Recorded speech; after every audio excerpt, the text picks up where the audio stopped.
Ya baik ya, saya akan mulai untuk pembahasan kita pada malam hari ini. Kan ada dua topik yaitu tentang bagaimana kita mengenal manajemen keuangan ya dan eh, konsep nilai waktu uang ya. Dalam pertemuan manajemen keuangan ini karena kita sifatnya semi praktikum ya, maka nanti kita akan ada pertemuan secara online dan offline ya. Yang kemungkinan nanti offline mungkin sekitar di minggu ketiga atau keempat ya. Karena saya mempertimbangkan untuk materi yang sekiranya harus dikerjakan di laboratorium ya, di komputer itu kita harus menggunakan lab, maka kita akan tatap muka. Tapi ketika materi ini masih bisa dijelaskan bahwa menggunakan online, maka saya akan masih menggunakan online ya. Begitu ya. Oke, untuk manajemen keuangan sendiri ya, totalnya adalah 4 SKS, jadi total semua ada 7 pertemuan ya, termasuk dengan UTS, dan 7 pertemuan setelahnya lagi yaitu termasuk dengan UAS ya, seperti itu ya. Oke, baik, saya akan masuk ke mengenai manajemen keuangan ya. Sebelum saya masuk lebih jauh ya, saya ingin bertanya ya di sini kepada beberapa dari kalian mengenai pendapat kalian masing-masing ya. Apa sih yang dimaksud dengan manajemen keuangan gitu ya? Atau menurut kalian manajemen keuangan itu fungsinya untuk apa sih? Tugasnya untuk apa sih? Peranannya untuk apa sih? Mengapa sih kita harus mempelajari manajemen keuangan? Agar apa gitu ya? Supaya kita eh, mempelajari manajemen keuangan ini supaya kita dapat goalnya apa begitu. Nah, silakan ada yang ingin memberikan komentar, mungkin bisa dibuka mic-nya, di-unmute, silakan untuk berkomentar.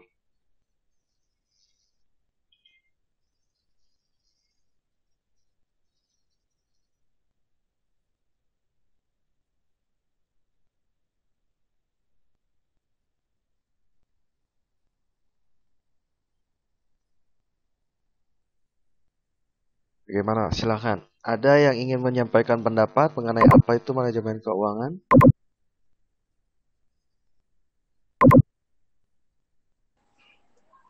Iya, Mungkin Assalamualaikum Pak. oh iya monggo deh. Ya, silakan Muammar Zainal ya. Ya udah Muhammad mau Zainudin. marah duluan. Oke. Bentar Bang Marcel.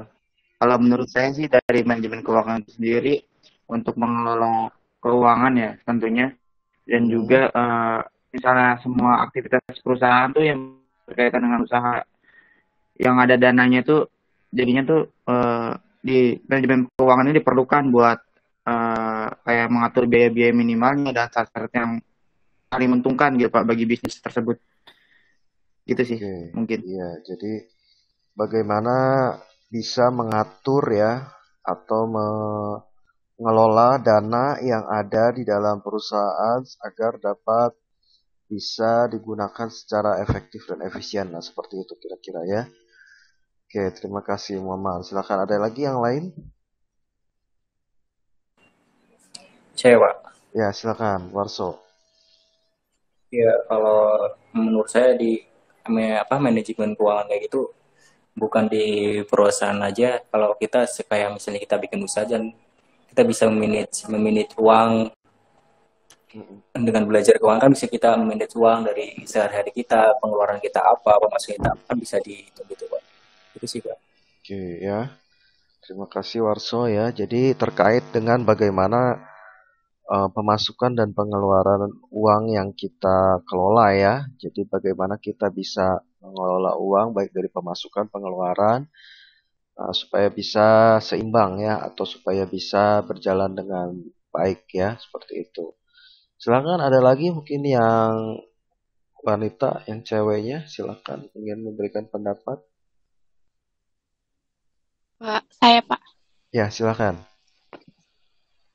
Menurut saya sih manajemen keuangan itu dari cara mengendalikan keluar masuknya uang Pak. Dari mulai planning, budget, Gitu, Pak. Oke ya, berarti startnya dari planning, dari budgeting ya, dari perencanaan, dari kemudian menganggarkan ya. Oke, itu Iya. tepat ya, Riza ya. Nanti kita akan lihat di slide-nya ya. Atau mungkin yang sudah download juga silahkan bisa dibuka ya bersama-sama ya. Atau bisa dilihat saja pada share screen saya berikut ini ya. Silakan, masih ada lagi yang ingin berpendapat terkait dengan manajemen keuangan itu apa?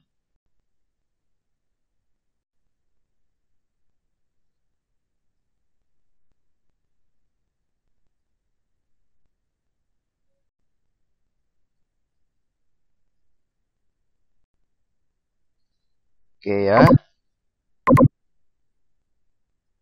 Nah, saya mulai ya. Jadi untuk manajemen keuangan sendiri ya, di sini ada beberapa pendapat dari ahli ya, yaitu dari Bambang Rianto yang mengatakan bahwa manajemen keuangan itu adalah semua aktivitas yang dilakukan oleh perusahaan yang berhubungan dengan upaya memperoleh dana yang dibutuhkan dengan biaya yang seminimal mungkin dan syarat untuk yang menguntungkan serta upaya untuk mempergunakan dana yang diperoleh tersebut secara efisien dan efektif.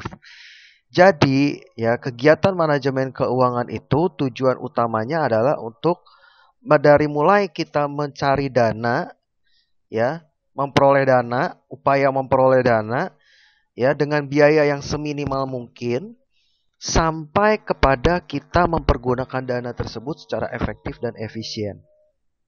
Begitu. Sehingga ketika kita melakukan kegiatan manajemen keuangan ini, dana yang ada seperti yang tadi rekan-rekan sudah bilang ya, itu dapat digunakan secara efektif dan efisien begitu. Ya, mengapa harus efektif dan efisien? Karena keuangan ini vital. Ya, keuangan ini sangat penting. Semua divisi di dalam perusahaan itu memerlukan dana atau memerlukan budget, ya. Jadi kalau kita tidak mengatur siklus dari manajemen keuangan tersebut dengan baik dan benar, ya, maka tentu saja dapat berdampak kepada adanya divisi yang tidak efektif, tidak efisien nanti. Entah itu bisa sifatnya dia kekurangan budget atau mungkin tidak efektif, tidak efisien karena ada salah penggunaan anggaran begitu. Ya. Nah, tugas pokok dari manajemen keuangan itu apa saja? Ada kegiatan tentang keputusan investasi. Nanti ini terkait dengan bagaimana kita tadi memperoleh dana atau menghimpun dana dari masyarakat. Bisa berupa saham dan obligasi, begitu ya. Jadi kita bisa menghimpun dana dari masyarakat berupa saham dan obligasi atau surat hutang, begitu.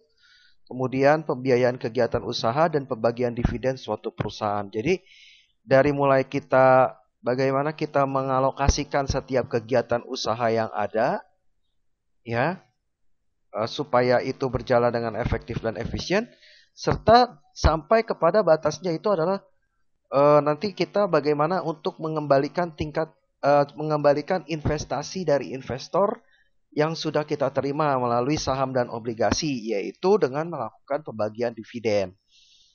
Dividen itu apa? Dividen itu adalah bagi hasil, ya, bagi hasil dari mereka yang telah membeli atau menanamkan saham, menanamkan dana, ya, menanamkan budget, ya, berupa saham ataupun obligasi, gitu ya. Kalau di saham kita sebut dengan dividen, begitu. Nah, seperti itu ya. Nah, di dalam konsep manajemen keuangan sendiri, ya, jadi manajemen keuangan itu adalah fungsi manajemen yang merupakan kegiatan bagaimana mempergunakan serta menempatkan dana yang ada. Fungsi-fungsi yang ada dalam perusahaan harusnya dilaksanakan dengan baik mengingat fungsi-fungsi yang ada itu saling berkaitan satu dengan yang lainnya. Jadi kegiatan dari manajemen keuangan itu ada berapa? Kegiatan utamanya itu ada 3. Yang pertama itu adalah bagaimana cara kita memperoleh dana. Memperoleh dana yaitu dengan menghimpun dana dari masyarakat. Tadi bisa berupa saham dan obligasi. Yang berikutnya, bagaimana kita menggunakan dana dengan efektif dan efisien ya, tentu saja. Supaya apa? Dana yang kita kelola ini sesuai tepat sasaran, tepat guna. Ya, istilahnya tepat guna supaya tidak adanya divisi-divisi yang kelebihan dana, tapi ada divisi-divisi lain yang mungkin kekurangan dana begitu. Ya. Dan kemudian adanya pengelolaan aset atau aktiva. Ya. Manajemen keuangan juga terkait dengan aset atau aktiva yang kita miliki, baik itu aktiva lancar maupun aktiva tetap. Aktiva lancar berupa kas, piutang, persediaan, ya, dan peralatan mungkin ya. Kalau aktiva tetap itu ya peralatan ya, gedung gitu ya. Nah, itu pun termasuk di dalamnya adalah manajemen keuangan gitu ya.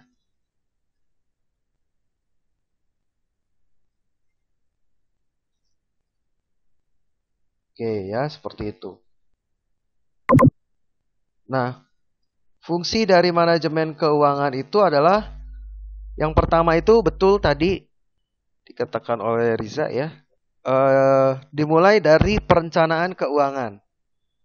Jadi dimulai dari bagaimana kita merencanakan seperti apa keuangan yang akan kita miliki di dalam perusahaan kita. Artinya di sini harus ada fungsi yang jelas. Bagaimana planning kita terhadap keuangan yang ada.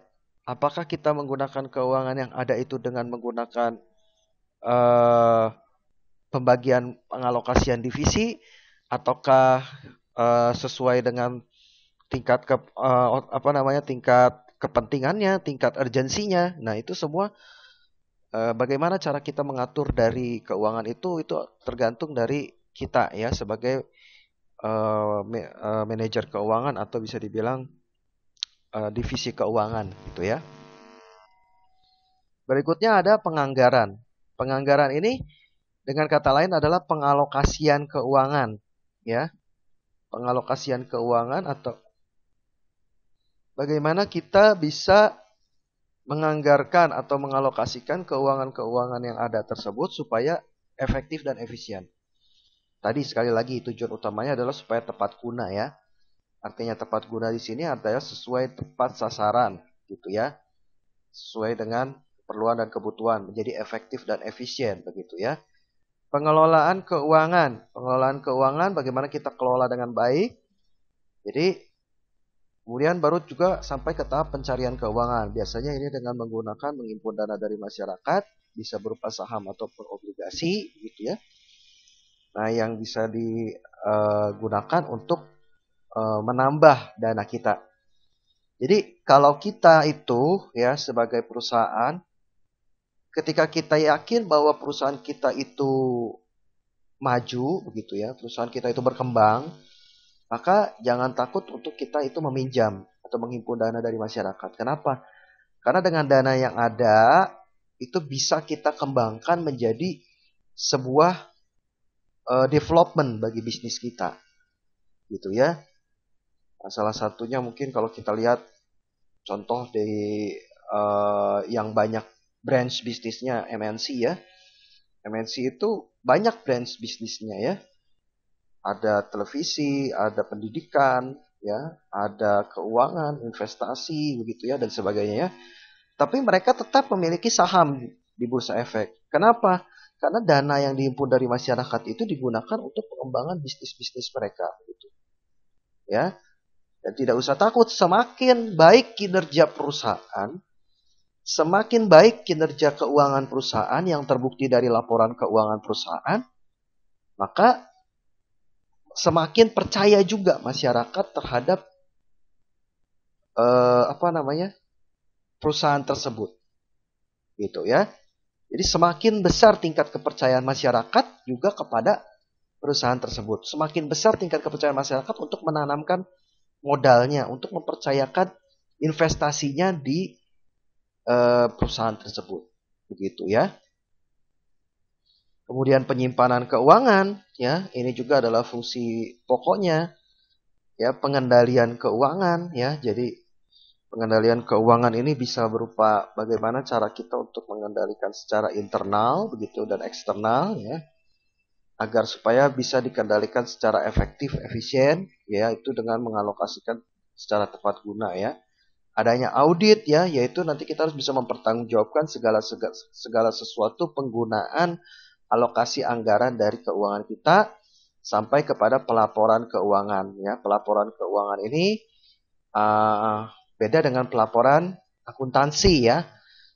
Kalau laporan keuangan versi akuntansi itu terdiri dari laporan perubahan modal, laporan perubahan kas ya, laporan laba rugi begitu ya. Nah itu ya.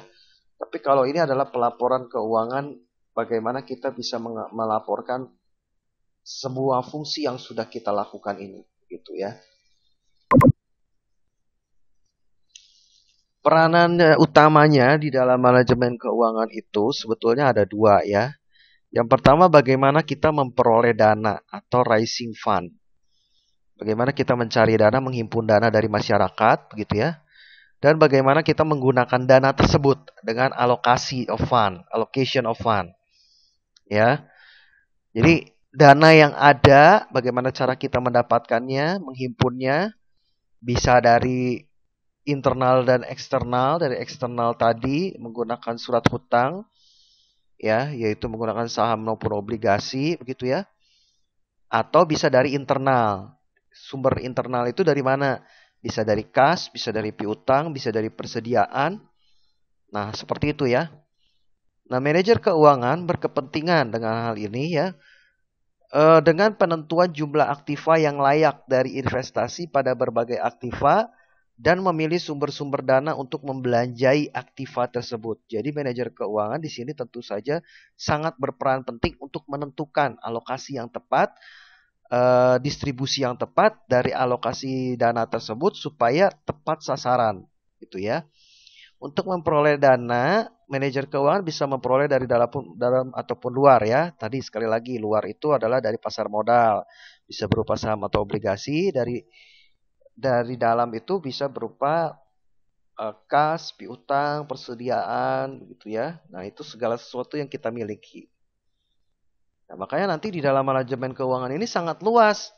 Kita akan mempelajari struktur kas, kita akan mempelajari struktur piutang, kita akan mempelajari struktur persediaan, kita akan mempelajari bagaimana analisa laporan keuangan ya. Nah, jadi banyak gitu ya elemennya di dalam manajemen keuangan ini ya. Nah, untuk peran tugas dan tanggung jawabnya sendiri ya. Peranan manajer keuangan itu ya, kesuksesan suatu perusahaan itu dipengaruhi oleh kemampuan manajer keuangan untuk beradaptasi terhadap perubahan, meningkatkan dana perusahaan sehingga kebutuhan perusahaan dapat terpenuhi. Investasi dalam hal aset perusahaan dan kemampuan mengelolanya secara bijaksana. Apabila perusahaan yang dapat dikembangkan dengan baik oleh manajer keuangan, maka pada gilirannya kondisi perekonomian secara keseluruhan juga akan menjadi lebih baik. Tentu saja ya, dengan adanya pengelolaan yang baik dari dari manajer keuangan, tentu saja akan ada imbasnya, itu adalah hal yang baik juga untuk kesehatan dari perusahaan itu sendiri. Karena semuanya itu diatur atau dikendalikan. Jadi keuangan itu kalau saya katakan itu seperti darahnya lah ya untuk perusahaan itu. Ya, di mana semua divisi dalam perusahaan itu adalah organ-organnya begitu ya. Semua memerlukan suplai darah yang cukup begitu, ibarat kalau kita ilustrasikan ya. Jadi seperti itulah yang disebut dengan keuangan begitu ya. Berikutnya, tugas dari manajer keuangan. Tugas dari manajer keuangan itu ada beberapa. Yang pertama, perolehan dana dengan biaya murah. Ya, perolehan dana dengan biaya murah. Nah, di sini kita harus memperhitungkan biaya modal nanti ya. Bagaimana caranya supaya kita bisa mendapatkan dana dengan biaya yang paling murah ya. Itulah mengapa dengan menjual saham dan obligasi biasanya ya, karena biasanya itu dengan biaya yang paling murah gitu ya, dibandingkan harus kita menjual atau melakukan proyek-proyek lain gitu ya, atau mungkin kita juga bisa ikut dalam investasi suatu investasi tertentu begitu ya. Nah, penggunaan dana efektif dan efisien, analisis laporan keuangan dan analisis lingkungan internal dan eksternal yang berhubungan dengan keputusan rutin dan khusus. Ya, jadi analisis lingkungan internal dan eksternal jadi kita melihat ya di dalamnya. Secara internal, secara eksternal itu seperti apa? Ada nggak keputusan-keputusan tertentu yang harus diambil terkait dengan keuangan ini ya? Ada 5 aspek yang harus dilakukan oleh manajer keuangan. Yang pertama adalah peramalan dan perencanaan. Jadi terkait peramalan dan perencanaan ini, artinya kita harus bisa menentukan ya, sebelum kita menganggarkan, kita harus bisa tentukan contoh divisi mana yang paling terpenting untuk kita anggarkan dan yang memang itu tidak bisa kita ganggu gugat. Misalkan divisi HR, karena kenapa? Kebutuhannya adalah untuk gaji atau kepentingannya adalah untuk gaji karyawan, biaya gaji. Nah, itu tidak bisa kita hindarkan. Itu adalah biaya yang wajib sifatnya. Jadi, itu tidak bisa kita hindarkan. Maka itu harus menjadi objek utama, harus menjadi alokasi utama begitu ya untuk kita ya. Nah, kemudian adanya keputusan-keputusan yang berupa investasi dan pendanaan begitu ya. Nah, kemudian adanya koordinasi dan kontrol ya, berinteraksi dengan pasar keuangan dengan manajemen risiko. Ya, seorang manajer keuangan pun harus handal, harus dapat menjadi seorang manajer risiko. Kenapa? Karena dia harus mengetahui exposure apa saja yang sekiranya akan bisa menjadi suatu risiko dalam sebuah keuangan, gitu ya. Mengapa begitu? Karena di dalam keuangan ini banyak sekali exposure yang bisa terjadi, ya. Dari mulai kita salah menganggarkan, dari mulai salah hitung, mungkin dari mulai kita tidak mampu untuk mencari dana yang cukup, dan banyak sekali exposure yang bisa terjadi.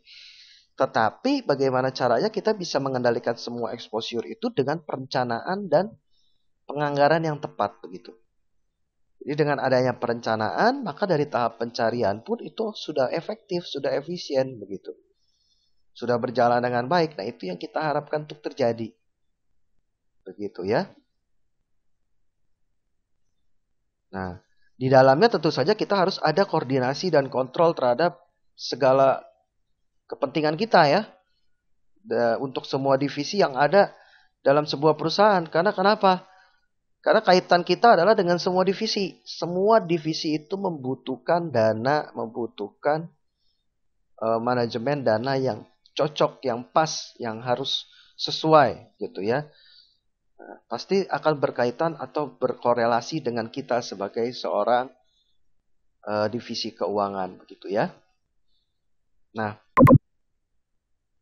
tanggung jawabnya yaitu mengambil keputusan investasi atau pembelanjaan aktif ya, atau investment. Jadi bagaimana kita bisa mengambil keputusan investasi yang tepat begitu ya, atau mengambil keputusan investasi yang pas begitu ya.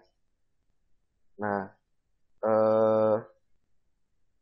untuk kedepannya ya tentu saja ya, untuk kedepannya bisa menjadi sebuah investasi yang menguntungkan gitu ya. Entah kita ikut dalam sebuah investasi atau kita menjual saham atau obligasi begitu. Mengambil keputusan pendanaan atau pembelanjaan yang pasif sifatnya ya. Pembelanjaan pasif ini misalkan untuk peralatan, untuk bahan baku, untuk segala sesuatunya. Nah, itu kita harus bisa mengambil keputusan alokasinya yang harus tepat ya.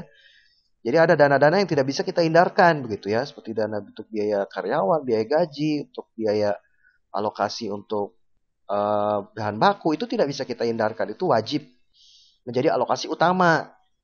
Di samping nanti misalkan ada pembelanjaan peralatan atau apapun yang masih bisa kita perhitungkan atau kendalikan begitu ya. Nah, kalau memang dana kita terbatas, maka kita harus bisa memilih ya, mana yang termasuk alokasi utama dan mana yang termasuk alokasi yang sampingannya begitu ya. serta mengambil keputusan dividen, ya. Berapa persen dividen yang akan dibagikan kepada ini kita gitu ya, investor kita gitu ya. Keputusan-keputusan manajemen keuangan itu terdiri dari penganggaran modal atau yang kita sebut dengan capital budgeting, ya, yaitu adalah proses perencanaan dan pengolahan investasi jangka panjang sebuah perusahaan, ya. Struktur modal atau capital structure, kombinasi spesifik ekuitas dan utang jangka panjang yang digunakan perusahaan untuk mendanai operasinya, dan modal kerja. Nanti ini semua akan kita pelajari ya. Penganggaran modal itu seperti apa, struktur modal itu seperti apa, modal kerja itu seperti apa ya. Nah, ini akan kita nanti pelajari ya. Jadi bagaimana mengatur capital atau modal yang terdiri dari penganggaran, struktur dan modal kerja itu menjadi sebuah kombinasi yang pas ya, atau menjadi sebuah kolaborasi yang tepat gitu ya, sehingga semuanya dapat berjalan dengan baik gitu. Tujuan dari manajemen keuangan adalah memaksimalkan nilai perusahaan, ya. Tentu saja dengan adanya manage keuangan yang baik, begitu ya, dengan adanya pengaturan keuangan yang baik, maka nilai perusahaan kita pun akan berkembang. Begitu. Serta memaksimalkan nilai kekayaan para pemegang saham, ya. Nilai kekayaan dapat dilalui melalui perkembangan harga saham atau common stock di perusahaan pasar kita. Gitu ya.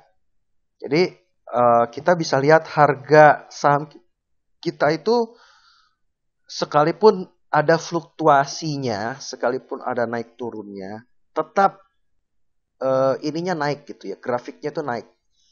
Sehingga investor itu tertarik untuk melirik membeli saham kita. Gitu ya. Jadi tidak tiba-tiba anjlok begitu ya. Tetapi sekalipun misalkan kenaikannya tidak terlalu signifikan, tetapi lihat perusahaan-perusahaan yang sehat ya, seperti BCA, BNI ya, seperti itu. Itu pasti mereka itu memiliki kenaikan yang terus-menerus ya, setiap tahun itu adanya pertumbuhan atau kenaikan yang signifikan ya terhadap nilai harga saham mereka begitu ya. Nah, manajemen keuangan sendiri itu harus memenuhi tujuan yang digunakan, yaitu tujuan normatif yang terkait dengan daftar normatifnya nanti ya, dan nilai perusahaan yang belum go public itu dapat diukur dengan harga jual. Nah, ini biasanya akan menggunakan jasa appraisal atau jasa penilai, jasa penaksir, berapa nilai perusahaan kita jika perusahaan kita belum go public. Belum go public itu artinya belum kita masuk di bursa efek. Ya, belum kita masuk tergabung dalam bursa efek, yang berarti kita belum bisa menjual saham dan obligasi secara bebas, secara terbuka, begitu ya, masih internal, gitu ya. Tahapan dalam manajemen keuangan itu ada 3, yaitu tahap perencanaan, ya, tahap pelaksanaan, dan tahap penelitian. Pada tahap perencanaan, peramalan, tentu saja kita di sini mengetahui bagaimana cara kita untuk kita bisa mengalokasikan, ya, mengatur alokasi yang tepat dari setiap kebutuhan yang ada, ya. Untuk tahap pelaksanaan, ini berarti bagaimana kita merencanakan keuangan dan penganggaran itu secara pas, gitu ya. Dan sampai kepada tahap penelitian atau fungsi anggaran, ya. Sini berarti kita harus bisa menggunakan anggaran itu dengan baik ya. Penelitian itu berarti kita betul-betul kita lihat kembali apakah anggaran yang kita sudah dapatkan ini itu efektif efisien tidak. Apakah anggaran yang kita dapatkan ini itu bisa kita katakan sudah tepat guna belum begitu. Maka kita harus lihat ya. Nah, prinsip dalam manajemen keuangan itu ada beberapa ya di sini ya. Yang pertama itu konsisten. Konsisten itu artinya apa? Untuk departemen-departemen yang memang membutuhkan alokasi dana yang bisa dikatakan rutin, itu harus konsisten kita ya. Jadi tidak ada penurunan alokasi begitu ya. Kita harus konsisten. gitu ya. Harus selalu ada konsistensi begitu ya. Akuntabilitas ini dapat dipercaya begitu ya.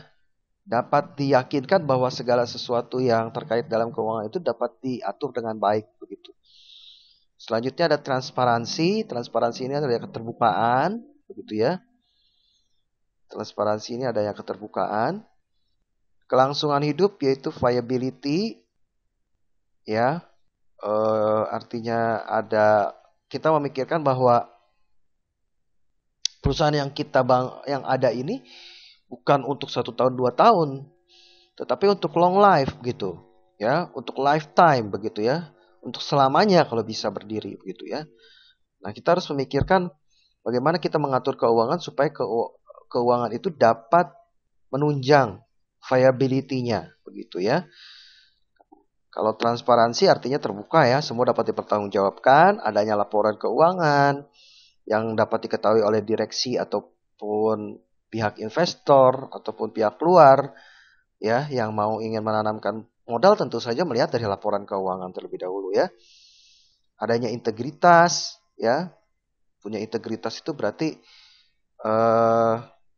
ya bisa dikatakan mampu untuk mengatur keuangan dengan baik. Berarti sudah sampai pada tahap mampu ya.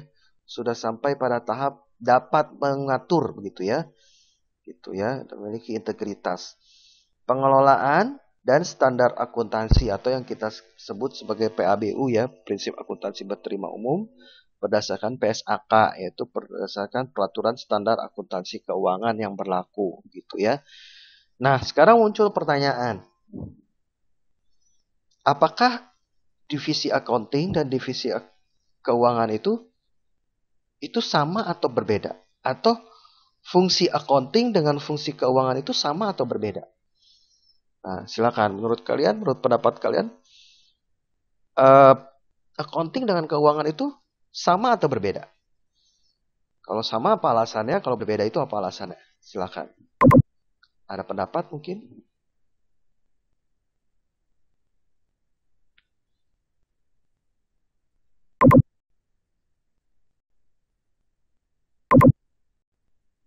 Dari siapa?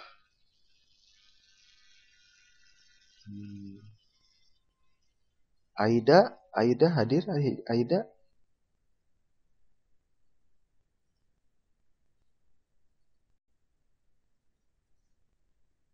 Atau Rizka? Apakah ada? Rizka Destina? Pak, saya mau jawab. Oh ya, silakan. Amri Rahmawati ya. Ya, menurut Amri, accounting dengan keuangan itu sama apa berbeda? Kalau menurut saya berbeda, Pak. Kalau accounting tuh mengelola data aktivitas keuangan, kalau sedangkan finance itu mengelola dan memegang uang secara langsung, baik dalam bentuk uang kartal maupun uang giral, kayak gitu, Pak. Oke, ya bisa dikatakan seperti itu menurut Amri. Oke, terima kasih. Ya bisa nanti kita akan simpulkan ya seperti apa jawaban dari masing-masing kita ya. Ada lagi yang lain? Adakah perbedaan antara accounting dan keuangan? Memang biasanya pada beberapa perusahaan divisi accounting dan keuangan ini jadikan satu ya. Nah, mengapa jadikan satu? Karena supaya mudah begitu. Mereka yang membuat laporan keuangan, dan mereka juga yang menganalisa begitu. Tetapi di beberapa perusahaan, kalau itu perusahaan yang besar, biasanya akan dipisah antara divisi accounting dengan divisi keuangan gitu ya. Tujuannya adalah untuk apa? Karena memang secara fungsi dan tujuannya pun berbeda begitu. Ada lagi yang bisa menjelaskan mengenai perbedaan accounting dengan keuangan, dengan finance gitu? Mayang mungkin mau berkomentar?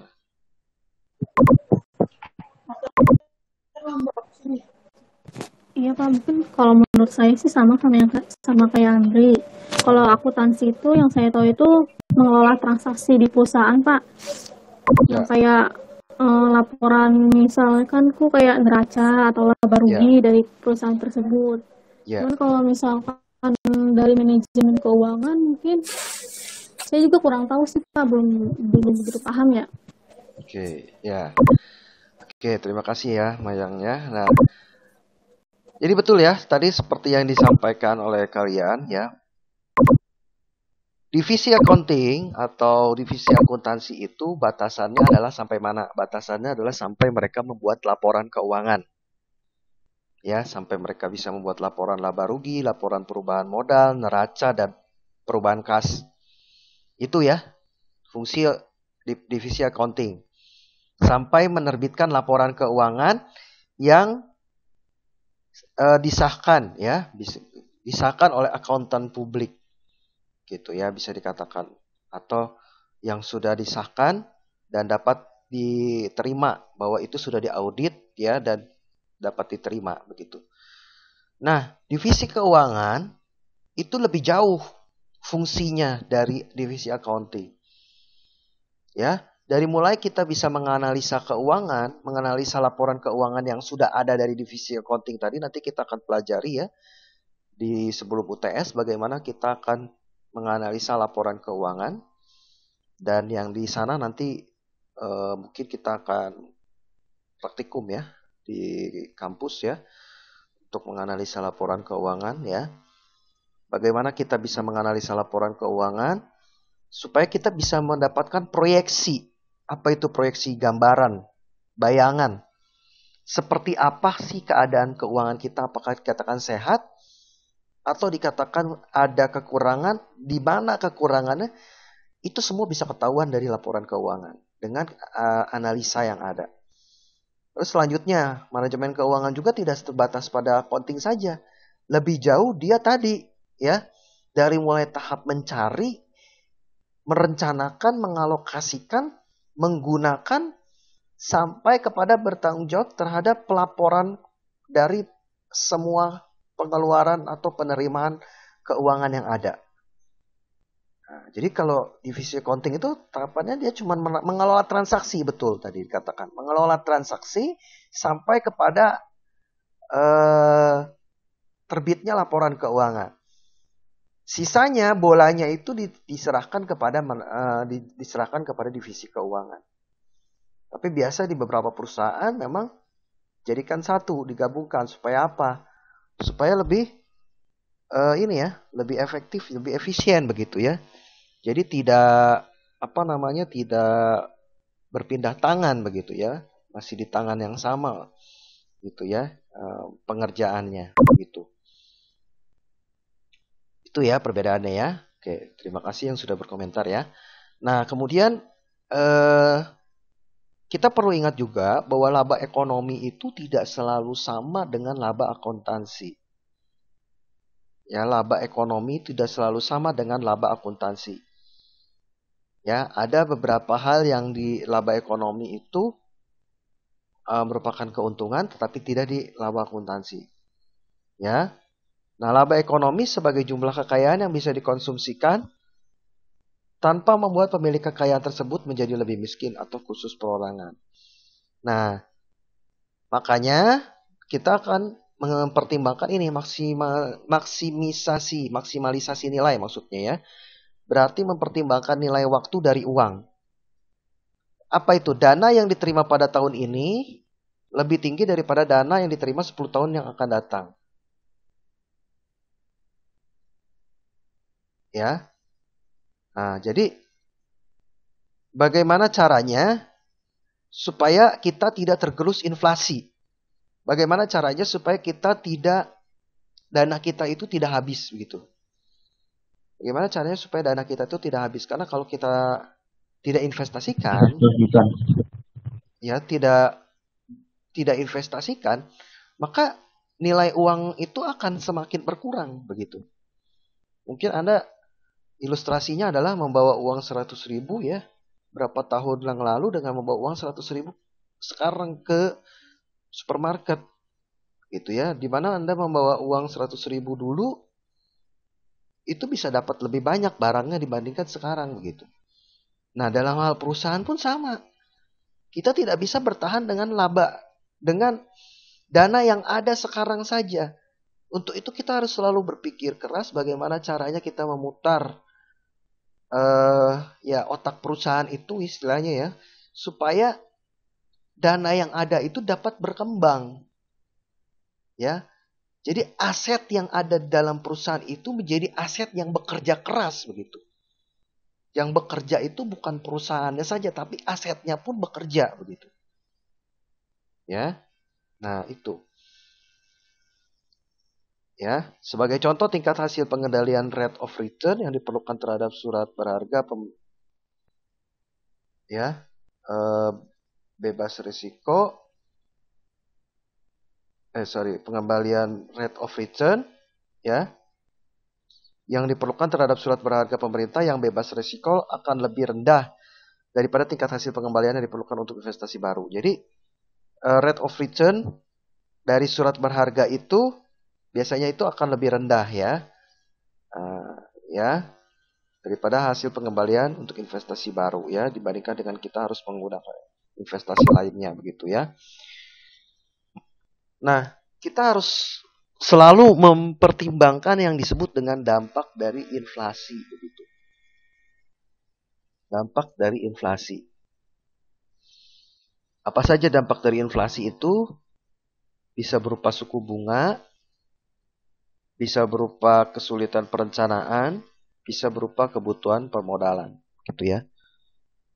Suku bunga itu kita lihat gitu. Kalau inflasi ini suku bunga itu biaya untuk memperoleh dana bagi pemerintah, perusahaan maupun perorangan akan semakin meningkat. Jadi tergantung suku bunga apa nih, suku bunga investasi apa suku bunga pinjaman begitu ya. Kita harus mempertimbangkan kalau kita meminjam kita harus mempertimbangkan suku bunga, kalau kita investasi pun kita harus melihat suku bunga yang ada gitu ya. Terus berikutnya kesulitan dalam perencanaan pada kondisi inflasi membumbung cepat di mana inflasi itu tidak bisa dikendalikan. Biasanya bahan baku dan tenaga kerja tidak menentu dan sulit direncanakan. Ini tantangan-tantangan kita ya sebagai seorang yang mengatur manajemen keuangan pada saat inflasi itu bagaimana supaya kita bisa mengalokasikan dengan tepat karena tiba-tiba akan muncul dana yang memang harus dialokasikan lebih begitu. Khususnya bahan baku karena bahan bakunya lagi mahal begitu. Bahan baku itu tidak bisa kita tidak bisa kita hindarkan begitu ya, tidak bisa kita hilangkan begitu karena itu adalah kebutuhan pokok begitu ya. Jadi mau tidak mau pasti harus ada begitu. Ya. Dan kebutuhan permodalan. Inflasi menyebabkan naiknya jumlah modal yang dibutuhkan untuk menyelenggarakan kegiatan perusahaan dalam kapasitas volume tertentu. Gitu ya. Oke. Ini informasi keuangan yang kita dapati dari laporan keuangan. Laporan keuangan itu terdiri dari apa saja? Neraca ya. Neraca itu untuk kita melihat posisi aktiva dan pasiva kita. Untuk kita bisa melihat posisi harta dan utang serta modal kita. Gitu ya. Di setiap akhir periode. Akhir periode itu bisa berupa per tahun, bisa berupa per semester, bisa berupa triwulan. Begitu. Contoh neraca. Kemudian ini adalah laba rugi ya. Laba rugi ya. Ini laba rugi. Bagaimana kita melihat apakah income statement kita itu pada periode yang berjalan itu menghasilkan berapa, labanya berapa, ya ruginya juga berapa begitu ya. Itu yang harus kita bisa lihat ya. Kemudian ini adalah contoh laporan rugi laba ya. Nah itu adalah pengenalan dulu terhadap apa itu pengertian manajemen keuangan dan sebagainya. Sampai di sini dulu. Apa